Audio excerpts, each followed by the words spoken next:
પંચમહાલના શહેરા તાલુકાના ઉજડા ગામના ભરવાડ ફળિયામાં ગામ તળની જમીનમાં બનેલા 26 મકાનોને નોટિસ આપવામાં આવી હતી। ગામ તળની જમીન પરના મકાન માલિકોને નોટિસ પાઠવવામાં આવી હતી। તલાટી દ્વારા ઉજડા ગામના ભરવાડ ફળિયામાં આવેલા મકાનોમાં કોઈ વ્યક્તિ હાજર નહીં હોવાથી મકાનોના દરવાજા ઉપર નોટિસ ચોંટાડવામાં આવી હતી। ઉજડા ગામની ગામતળની જમીનમાં રહેતા 26 ઘરના માલિકને 11 જૂને હાજર રહેવા પહેલાની નોટિસ આપવામાં આવી હતી। 11 તારીખથી મુદતમાં 3 જેટલા અરજદારો હાજર રહ્યા હતા।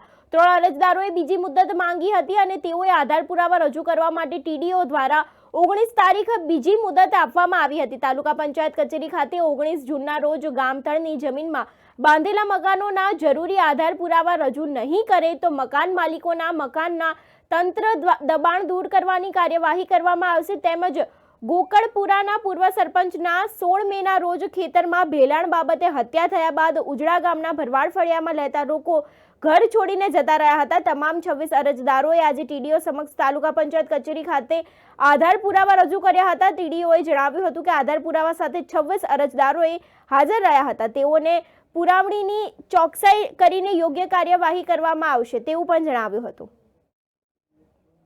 આજરોજ ઉજડા ગ્રામ પંચાયતના અરજદારોની પહેલી મુદત હતી 1 તારીખ, જેની અંદર એ લોકોએ નવી મુદત માંગતા 19 તારીખની મુદત આપવામાં આવેલ હતી।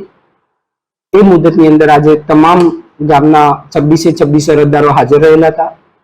એ અરજદારોને એમના જે ઘરના પુરાવા અને આધાર રજૂ કરેલ છે, હવે એની ચકાસણી કરતા આગળની યોગ્ય કાર્યવાહી હાથ ધરવામાં આવશે।